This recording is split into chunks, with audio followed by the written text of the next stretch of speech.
कि इसको और ज्यादा देर डिले किया जा सके? जी, टी राघवन हमारे साथ लगातार बने हुए हैं। एक खबर, एक अपडेट मैं देता चलूं, फिर राघवन के पास चलते हैं। Press trust of India PTI के हवाले से ये खबर है। पीटीआई आंकड़ा जारी कर रहा है मृतकों का 16। पीटीआई के मुताबिक 16 लोगों की मौत हुई है इस विमान हादसे में। तो ये संख्या लगातार बढ़ रही है। पहले ये संख्या 1 थी जब केवल कैप्टन की मौत की खबर आई थी। उसके बाद ये संख्या 2 से 3 हुई, उसके बाद 11, फिर 13 और अब 16 लोगों की मौत की खबर आ रही है। ये पीटीआई ने ये खबर जारी की है, ये आंकड़ा जारी किया है। इस हादसे में 16 लोगों की मौत हुई है। बहुत बड़ा हादसा, विमान हादसा और बहुत दुखद। 16 लोगों की मौत। उम्मीद करते हैं कि आंकड़ा इससे ज्यादा न बढ़े, लेकिन कई लोग बहुत बुरी अवस्था में घायल हैं, इसलिए ये आंकड़ा बढ़ भी सकता है। 16 लोगों की मृत्यु अभी तक हो चुकी है। राघवन जी बिल्कुल, ये खबर हमें भी कंफर्म हो रही है। हॉस्पिटल की तरफ से भी बताया गया है कि 16 लोगों के इस हादसे में अब तक मौत हो चुकी है, जिसमें को पायलट भी शामिल हैं। इस बात की भी अभी हमें वहां से कंफर्मेशन मिल गई है। हालांकि अभी भी आधिकारिक पुष्टि इसकी होनी बाकी है। सौरभ, अभी तक आधिकारिक तौर पर कुछ भी कंफर्म नहीं हो पा रहा है इस हादसे को लेकर। जो वहां पर ग्राउंड में जो लोग हैं, जो अधिकारी हैं, जिनसे हमारी बात हो रही है, वो हमें लगातार इस बात की अपडेट। उनका फोन डिस्कनेक्ट हो गया है। तो टी राघवन भी यही बता रहे हैं कि उनके सोर्सेज भी ग्राउंड पर ये कंफर्म कर रहे हैं कि 16 लोगों की जान जा चुकी है। 91 लोग घायल हैं, जिनमें से 30 की हालत गंभीर है।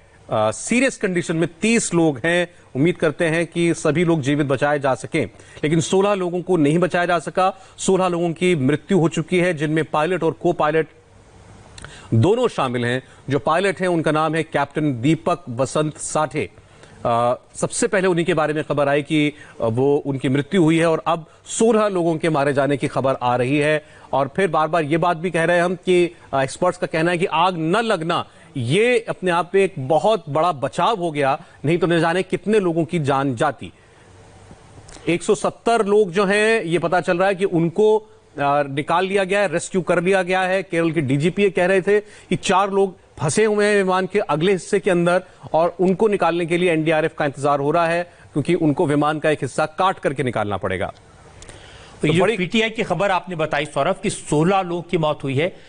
इससे पता चलता है कि जो घायल हैं और जो हॉस्पिटल ले जाए जा रहे हैं वो गंभीर अवस्था में है और ऐसे हादसे में ये संख्या काफी बढ़ सकती है। जहां कुल 190 लोग मौजूद थे, 170 लोगों को बचा लिया गया, जिसमें से 91 लोग घायल हैं, 30 लोग गंभीर रूप से घायल हैं और 4 लोगों को जहाज के मलबे में से निकालने की कोशिशें हो रही हैं। तो ये पूरा अपडेट है। कुछ तस्वीरें अब हॉस्पिटल से भी आना शुरू हो गई हैं, वो भी हम दर्शकों को दिखा रहे हैं कि कैसे अस्पतालों में अफरा तफरी है। अभी एमईएस कॉलेज के डॉक्टर गफूर बता रहे थे कि ये अच्छी बात है कि कैलीकट में अच्छी मेडिकल सुविधाएं हैं, बड़े अस्पताल हैं। उन्होंने कहा केरल का सबसे बड़ा सरकारी अस्पताल भी कैलीकट में ही है और हॉस्पिटल के एयरपोर्ट के 2 किलोमीटर के रेडियस में भी बड़े हॉस्पिटल्स मौजूद हैं। तो सबसे पहले लोगों को वहां ले जाया गया है। इसके अलावा और बड़े मेडिकल सेंटर्स हैं, तो उपचार मिलने में लोगों को दिक्कत नहीं होगी। ये अच्छी बात है। ये कम से कम जो वहां पर मौजूद और उन्होंने कहा कि ऑर्थोपेडिक्स भी वहां पर हैं, जो हड्डी के डॉक्टर्स हैं, क्योंकि ऐसे हादसे में बहुत ज्यादा लोगों को जब प्लेन नीचे गिरता है जो लोग गिरते हैं और उससे बहुत सारे केसेस ऐसे होते हैं जहां पर लोगों को फ्रैक्चर्स हो जाते हैं, बोन डिसलोकेट हो जाती है। तो इसलिए ऐसे डॉक्टर्स की बहुत जरूरत होती है।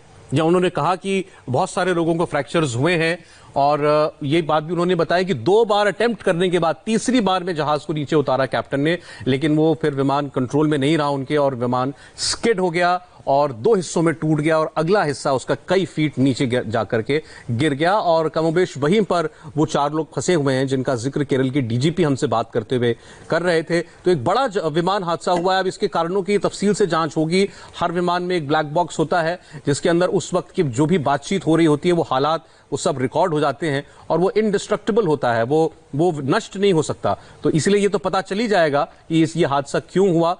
कई बातें ऐसी हैं जो इस हादसे को आश्चर्यजनक बताती हैं, जैसे कि राजीव प्रताप रूडी कह रहे थे, बारिश के बावजूद अगर लैंडिंग स्ट्रिप छोटी नहीं है, लंबाई अच्छी खासी है, विजिबिलिटी ठीक है, आपके पास आधुनिक उपकरणों वाला विमान है, पायलट बहुत अनुभवी हैं, उसके बावजूद भी ऐसा हादसा हो जाना ये अपने आप में बहुत बड़ी जांच का विषय तो है ही। और राहत की बात यह है कि विमान में आग नहीं लगी, जिसकी वजह, एक बड़ी वजह यह है कि ये दूरी से आ रहा था विमान, इसका ज्यादातर ईंधन खत्म हो चुका था और बारिश भी हो रही है, तो सॉइल भी वेट था, नीचे एयर स्ट्रिप पर भी पानी था और ऊपर से भी पानी बरस रहा था। इस वजह से भी शायद इसमें आग नहीं लगी। आग अगर लग जाती तो आज हम 16 की बात कर रहे हैं 191 में से, फिर न जाने कितनी ज्यादा जाने इस हादसे में जा सकती थी। और डॉक्टर गफूर ने जो बात बताई सौरभ, उसको भी नहीं भूलना चाहिए। उन्होंने कहा कि पायलट ने 2 बार कोशिश की प्लेन को लैंड करने की और वो सफल नहीं हुए। ये बात पहली बार सामने आई है और तीसरी बार जब उन्होंने कोशिश की, जब लैंड किया, उस वक्त ये प्लेन स्किड हुआ।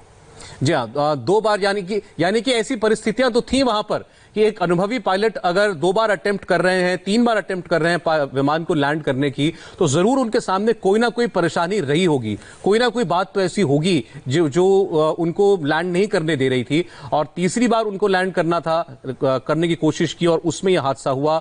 अब इसकी बहुत हार्ड लैंडिंग हुई या लैंड करने के बाद ये स्किड हो गया, ये सारी बातें तो जांच के बाद ही सामने आएंगी। और ये भी सवाल बाद में पूछा जाएगा कि क्या ऐसी परिस्थितियां थी कि अगर 2 बार कोशिश करने पर प्लेन लैंड नहीं हो रहा तो फिर लैंड ना करें और फिर इसके किसी और एयरपोर्ट पर जाने की कोशिश होती है। जी, इसका जवाब अल्फोंस केजे ने दिया था। अभी हमसे बात भी करते हुए उनका बयान भी आया था।